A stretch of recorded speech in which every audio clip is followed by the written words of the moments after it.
What are we doing here? What are all those decorations for? Yes, why? We're here to help celebrate Hanukah. Hanukah? What's that? Well, this is a very long story. Why don't you ask Old Kad? He was there. He can tell you. Old Kad, can you tell us about Hanukah? Of course, children. Stop spinning and I'll tell you. It all began more than 2,000 years ago in the year 338 BCE, when Philip of Macedon invaded Greece. 2 years later, Philip died and his son Alexander the Great assumed the throne. Alexander the Great conquered territories from Macedonia and Greece across the Persian Empire to the borders of India. Included in his empire were Egypt and Israel, then known as Judea. It was Alexander and his forces that first brought Hellenism to Jerusalem and the Jewish people. When Alexander died, his empire was divided between his generals Antigonus, Seleucus, and Ptolemy. Antigonus ruled Macedonia and Greece, Seleucus ruled Babylonia, Persia, and Syria, and Ptolemy ruled Egypt and Israel. Like Alexander, Ptolemy was a great champion of Hellenism. The empire he established dominated Israel for almost 100 years. It was under Ptolemaic rulers that many Jews began to adopt aspects of Greek culture. In 199 BCE, the Seleucid dynasty took control of Israel from the Greek Ptolemies. It was under the Seleucids that anti-Jewish decrees were first issued against the practice of Judaism. Sabbath observance and the study of Torah, for example, were forbidden on pain of death. In addition, Greek gods and other symbols of Greek culture were put inside the Holy Temple, desecrating the center of Jewish ritual life in Jerusalem. In the year 167 BCE, the Assyrian king Antiochus Epiphanes began a campaign to force the Jews under his rule to adopt Greek practices. I decree that all my subjects, including those Jews of Judea, must adopt the Greek ways of life. They shall not be permitted to celebrate their own holidays, and they must show their respect to the Greek gods by sacrificing to them. Yay! Let's go to the Holy Temple and place a statue of Zeus right there. And let's sacrifice pigs in the temple. That is in their most holy place of worship. Yay! Yay!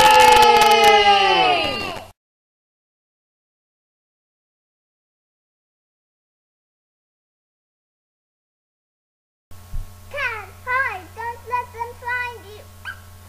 You sacrifice that pig and bow to Zeus. I will not. The Assyrian soldiers devastated the temple and all the important objects that were essential to the Jewish worship there. They did not find me, as I was so tiny and was hidden under the rubble. Why do we celebrate that? That's terrible.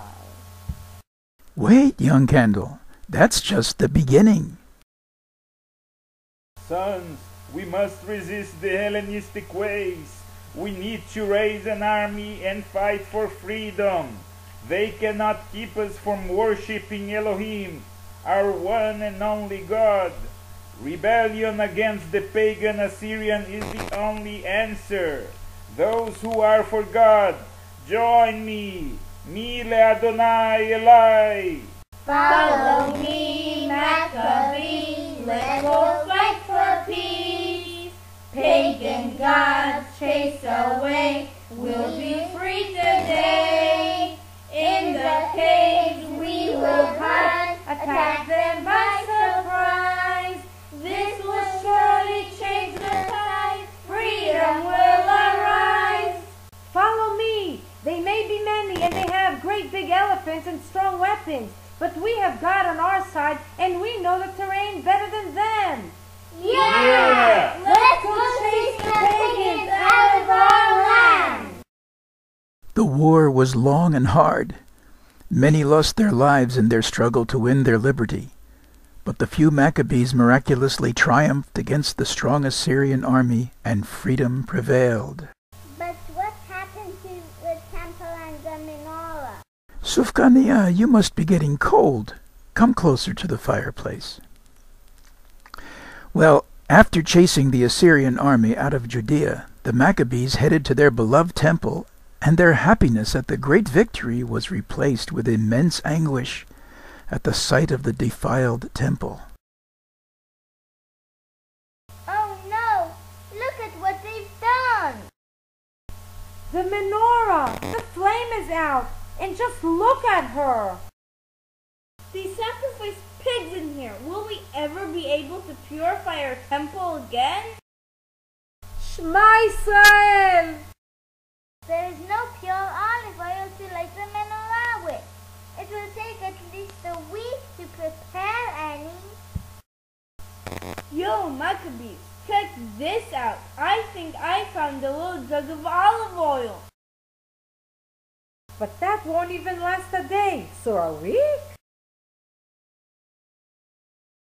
We will light her.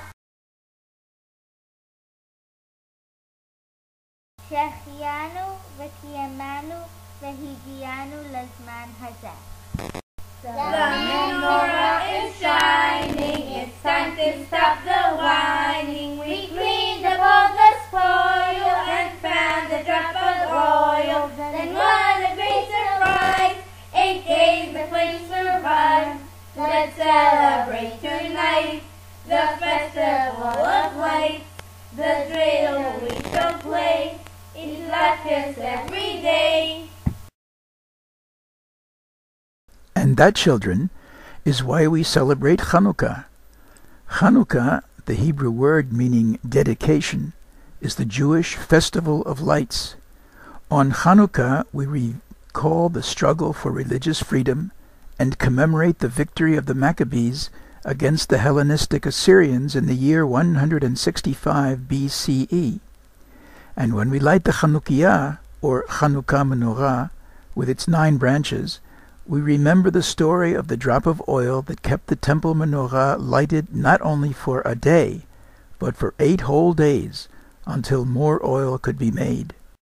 And we remember that we should never give up our freedom to be ourselves even when we are different. We must respect each other's culture and uniqueness.